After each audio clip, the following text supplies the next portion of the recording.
नमस्कार दोस्तों, Shekhawati education channel में आपका हार्दिक स्वागत और अभिनंदन करता हूं। आज है 20 जून और 20 जून 2026 भारत और विश्व से संबंधित जितने भी करंट अफेयर्स के महत्वपूर्ण क्वेश्चन बनेंगे, जो सभी प्रतियोगिता परीक्षाओं के लिए होंगे महत्वपूर्ण, उन पर करेंगे discuss.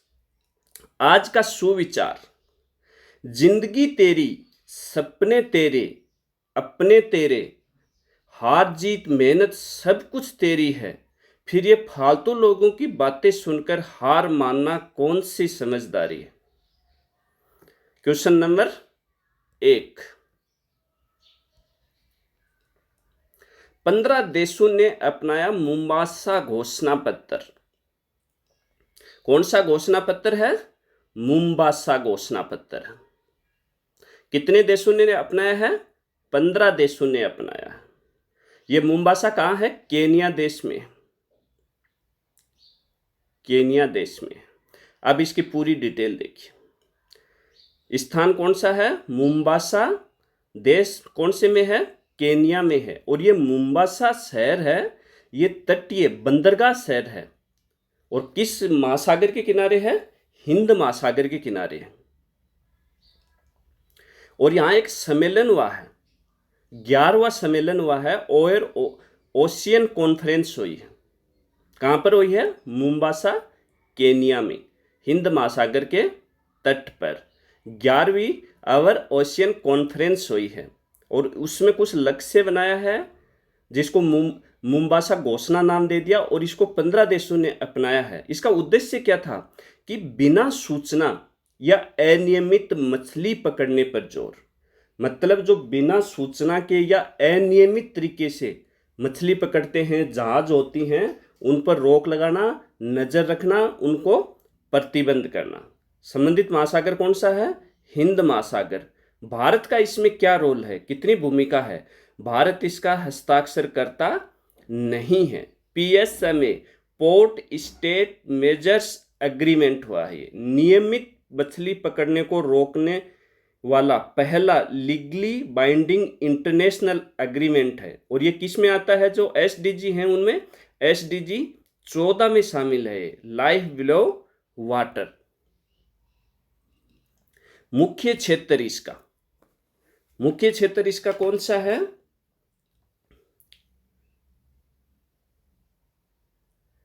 Blue economy, marine governance, ocean conservation. अब इस पर क्वेश्चन देखो। मुंबासा घोषणा पत्र के बारे में असत्य कथन है। मुंबासा घोषणा पत्र के बारे में असत्य कथन है। ए में देखो, 15 देशों द्वारा अपनाया गया। जो मुंबासा घोषणा पत्र है, इसको 15 देशों ने अपनाया है, सही है ये भी। 11वीं अवर ओशियन कॉन्फ्रेंस मुंबासा, केनिया में आयोजित हुई है। जो 11वीं अवर ओशियन कॉन्फ्रेंस हुई है, वह मोम्बासा, केनिया में आयोजित हुई, जो हिंद महासागर के किनारे है।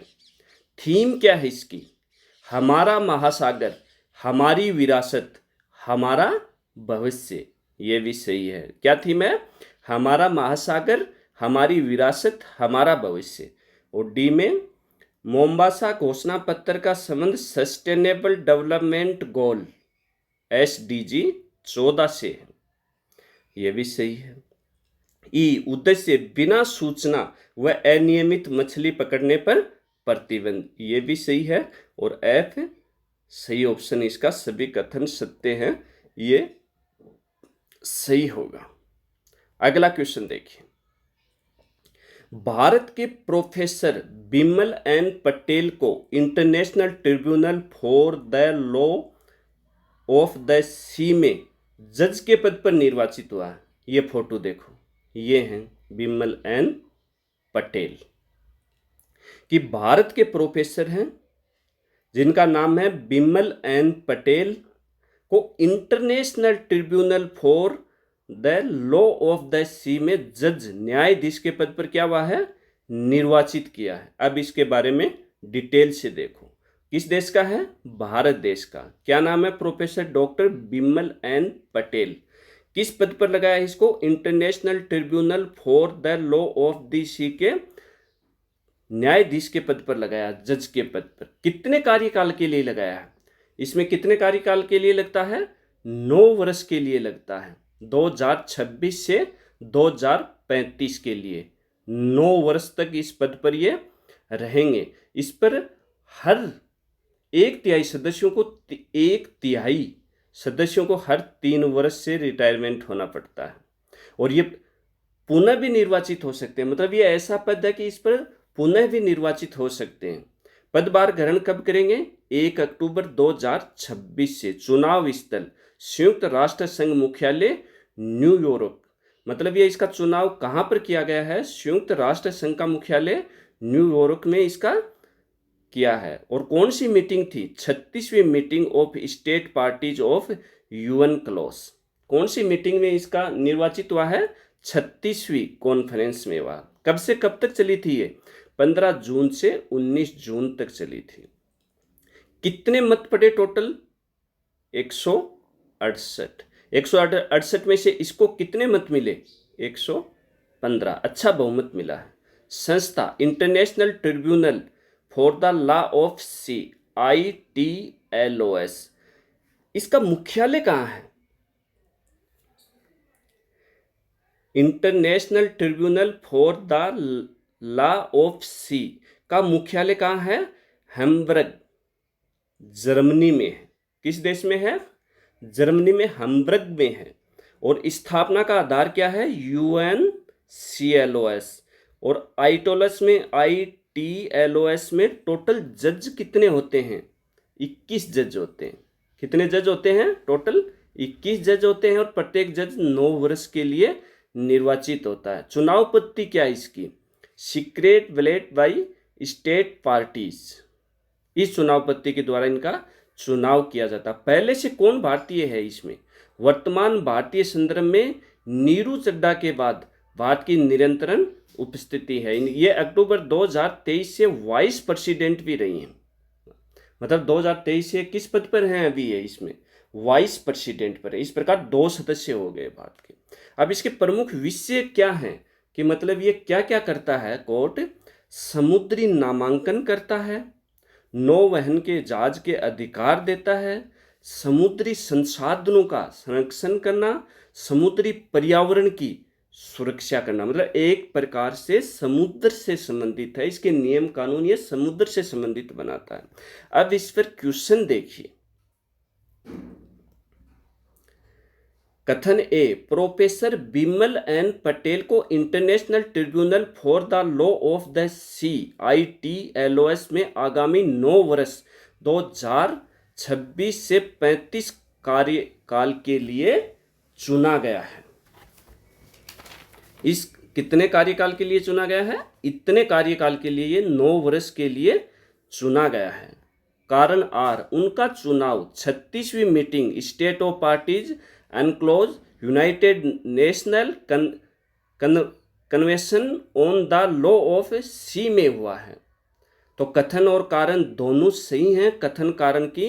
कारण कथन की सही व्याख्या करता है। ये ITLOS से समुद्र से जुड़े अंतर्राष्ट्रीय विवादों को सुलझाने वाली एक स्वतंत्र न्यायिक संस्था है। ITLOS से समुद्र से जुड़े अंतर्राष्ट्रीय विवादों को सुलझाने वाली स्वतंत्र न्यायिक संस्था है।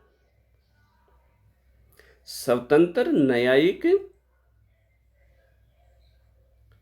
संस्था है। और इसकी स्थापना कब हुई थी? 1982 में इसकी स्थापना हुई थी। और ये लागू कब हुई थी? 1994 में ये लागू हुई थी। अगला क्वेश्चन देखिए। 15 साल से कम उम्र के बच्चों में सोशल मीडिया इस्तेमाल पर रोक लगाने वाला पहला अरब देश कौन सा बना? मतलब एक अरब कंट्री है, अरब देश है, मुस्लिम देश है। उसने 15 साल या 15 साल से जो छोटे बच्चे हैं उसको सोशल मीडिया इस्तेमाल पर रोक लगा दी है। सोशल मीडिया इस्तेमाल पर रोक लगा दी है। किस कंट्री ने? अरब कंट्री ने। कितने साल के बच्चों तक? 15 साल तक के बच्चों तक। क्योंकि सोशल मीडिया से उन पर बहुत ही गंभीर प्रभाव पड़ रहा है। सुनने पर, बोलने पर, आँखों पे चिड़चिड़ापन, जल्दी क्रोधित होना, धैर्य नहीं रखना, बहुत ज़्यादा प्रभाव पड़ा। तो वह देश कौन सा है? संयुक्त अरब अमीरात है। इसमें यह भी ऑप्शन नहीं छोड़ा है कि भाई माता पिता की अनुमति से मान्य भी, माता पिता से अनुमति लेकर ही इनको मान्य कर दे। नहीं, माता पिता से अनुमति लेता कौन बच्चा है? वो अकाउंट खोलेगा तो माता पिता परमिशन मांगेंगे, खुद ही कर देगा पूरी। इसलिए पूरी तरह रोक लगा दी गई है। और वह देश कौन सा है? संयुक्त अरब अमीरात है। अगला क्वेश्चन देखो, कादियान ब्यास रेलवे लाइन पंजाब, ये बहुत पुरानी रेलवे लाइन थी जिस पर काम शुरू हुआ था, फिर पेंडिंग रह गया था। 100 साल बाद फिर शुरू होगी ये। अब डिटेल से देखो इस परियोजना को। कादियान ब्यास नई रेलवे लाइन किस राज्य में है? पंजाब में। और पंजाब का कौन सा क्षेत्र है? माझा क्षेत्र है। कितने किलोमीटर की है? 39.68 किलोमीटर की है। और ब्रॉड गेरेज है। कितना बजट है आएगा इस पर? लागत आएगी 1400 करोड़ रुपए। कौन से रेलवे में है? नॉर्थन रेलवे में है। और कहाँ से कहाँ तक है? कादियान गुरदासपुर जिले से ब्यास अमृतसर जिले तक ये है। बीच में कौन से स्टेशन आएंगे? कादियान, दमान, बताला, सठियाल, व्यास। और सुरक्षा तकनीक क्या होगी? कवच। इसमें भी कवच लगाया जाएगा। कवच क्या होता है? कवच एक ऐसी टेक्निकल है कि दो ट्रेनें आमने सामने आ जाएंगी तो इसमें सेंसर होता है और दोनों ट्रेनों में आपस में भिड़ंत न होकर वो कुछ दूरी पर ऑटोमेटिक ही रुक जाएंगे।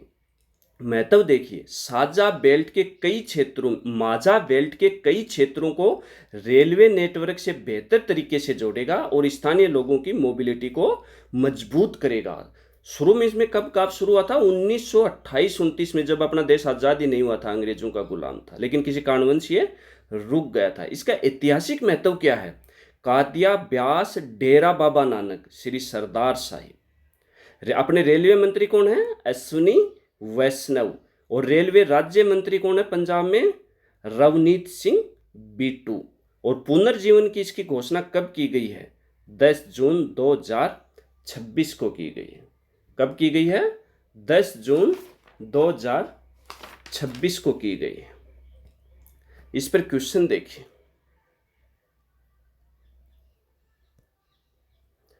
कथन ए, कादिया ब्यास रेलवे लाइन पंजाब के माझा क्षेत्र के लिए महत्वपूर्ण है। बिल्कुल।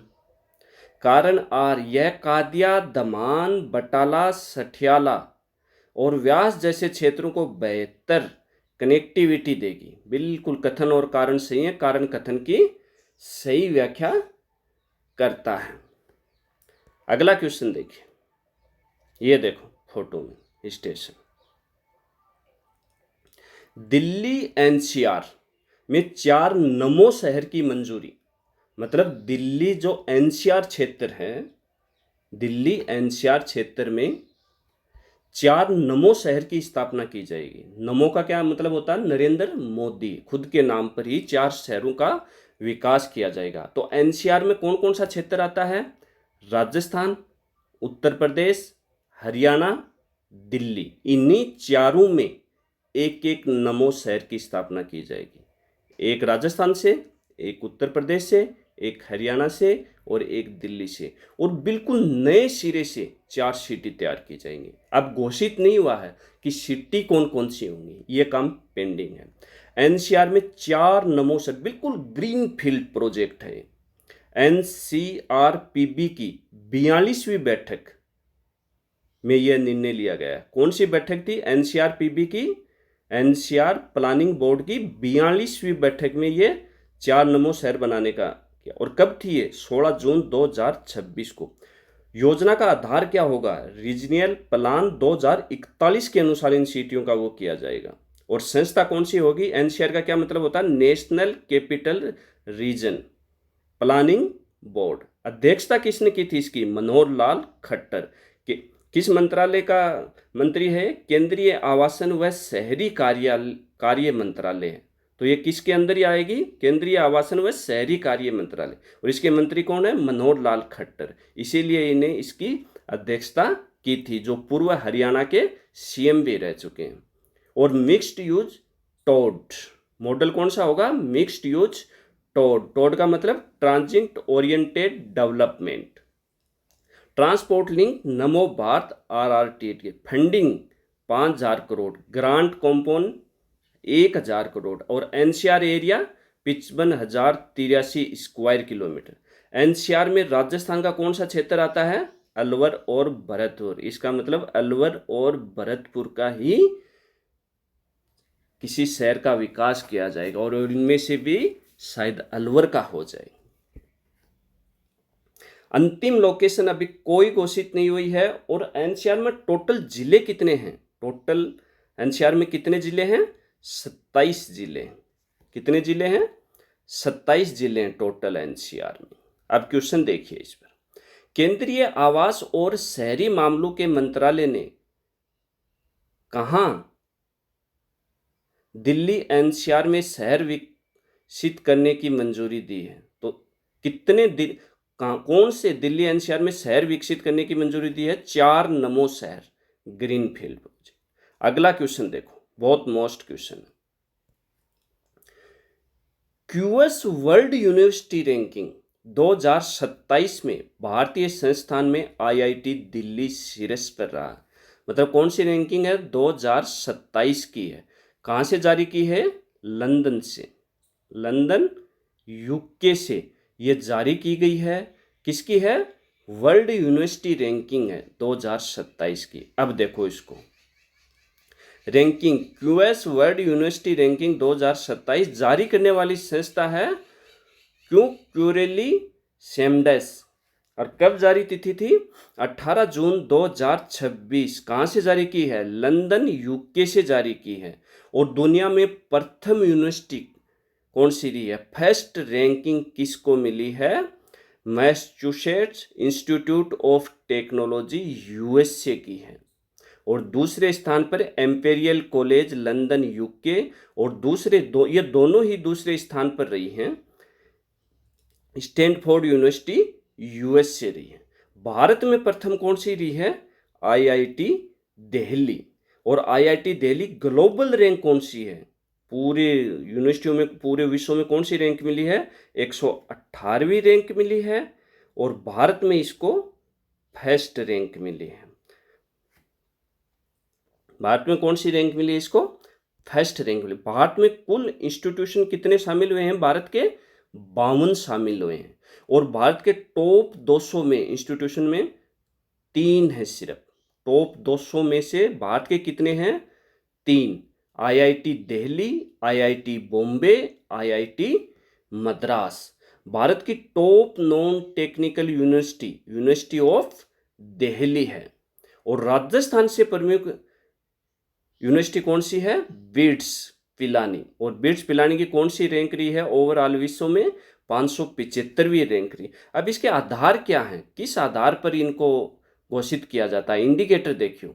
Academic reputation 30%, research impact indicator situation पर faculty 20%, employability indicator employer reputation 15%, employment outcomes 5%। इस आधार पर इनको रैंकिंग दी जाती है। अब इस पर क्वेश्चन देखिए, क्यूएस वर्ल्ड यूनिवर्सिटी रैंकिंग 2027 में आईआईटी दिल्ली भारत का सर्वोच्च रैंक वाला यूनिवर्सिटी बना है। सही है कथन है, कथन आर आईआईटी दिल्ली की ग्लोबल रैंक 118। कथन और कारण दोनों सही हैं, कारण सही व्याख्या कर रहा है इसकी, कारण इसकी सही व्याख्या कर रहा है।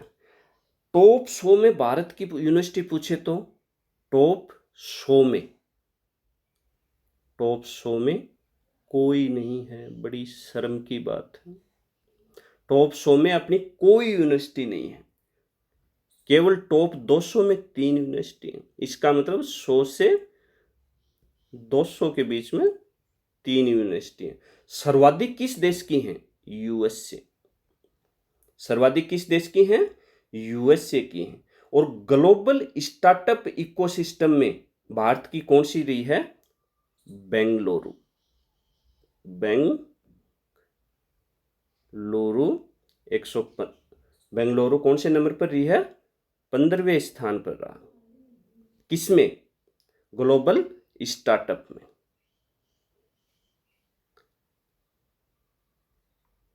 स्टार्टअप में 15वें नंबर पर बेंगलुरु रही है। अगला क्वेश्चन देखिए। शान SHN शान snow leopard high altitude nature conservation society का गठन कहाँ किया गया? मतलब शान नाम से snow leopard high altitude nature conservation society का गठन कहाँ किया गया है? तो स्नो लेपर्ड सबसे ज़्यादा कहाँ होते हैं? हिम तेंदुए लद्दाख में होते हैं। तो इनके लिए कहाँ पर कंजर्वेशन का गठन किया गया है? लद्दाख में किया गया। लद्दाख का उपराज्यपाल कौन है? विनय कुमार सक्सेना। और इसका उद्देश्य क्या है? हिम तेंदुआ का संरक्षण देना। और ये लद्दाख का क्या है? राजकीय पशु है। हिम तेंदुआ लद्दाख का क्या है? राजकीय पशु है। लद्दाख में कितने जिले हैं? 7 जिले। इसको यूटी कब बनाया गया था? 31 अक्टूबर 2019 को बनाया गया था। और इसकी राजधानी क्या है?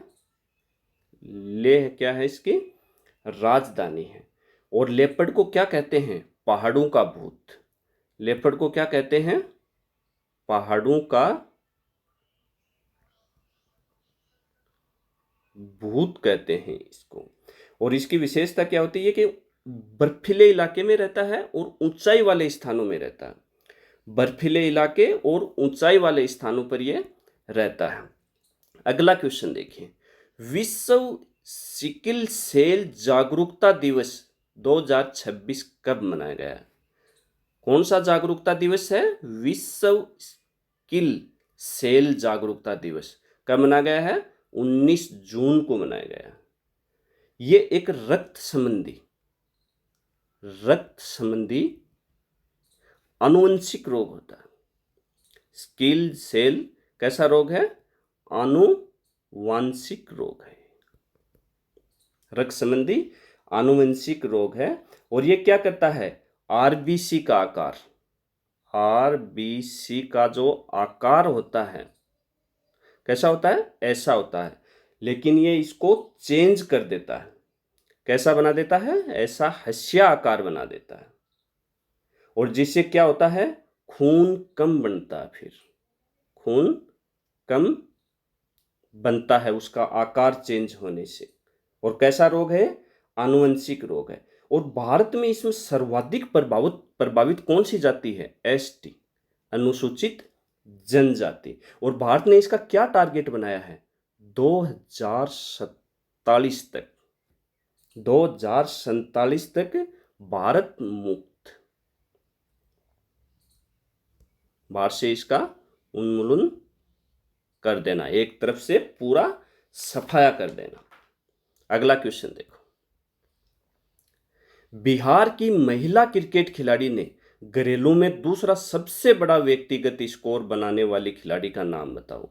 कि बिहार की है, क्रिकेट खिलाड़ी है जिसने घरेलू मैदान में दूसरा सबसे बड़ा स्कोर बनाया है। उस खिलाड़ी का क्या नाम है? अक्षरा गुप्ता है।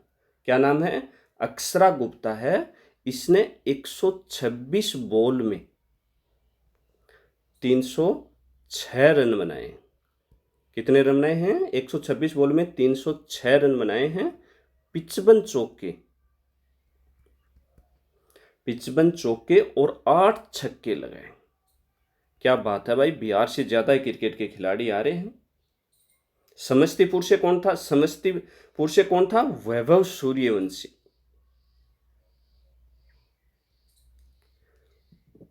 जिसने आईपीएल में धमाल मचा दिया था। आईपीएल में ऑरेंज कैप किसके पास थी? इसी के पास थी। और ऑरेंज कैप किसको मिलती है? सबसे ज्यादा रन बनाता है जो, उसको ऑरेंज कैप मिलती है। और अंडर 19 वर्ल्ड कप था, उसमें भी ये मैन ऑफ द सीरीज रहा था। और इस आईपीएल में भी ये मैन ऑफ द सीरीज रहा था। सबसे ज्यादा छक्के लगाने का रिकॉर्ड भी इसी के नाम था। इसे अक्षरा गुप्ता से ये दूसरी बनी है। तो पहली खिलाड़ी कौन थी जिसके नाम ये रिकॉर्ड था? ईरा गुप्ता। ईरा गुप्ता, गुप्ता गुप्ता ही हैं दोनों। 400 रन। इसने कितने बनाए थे? 400 रन। तो भारत और विश्व के करंट अफेयर्स के जितने भी महत्वपूर्ण क्वेश्चन थे अपन ने डिस्कस किया है।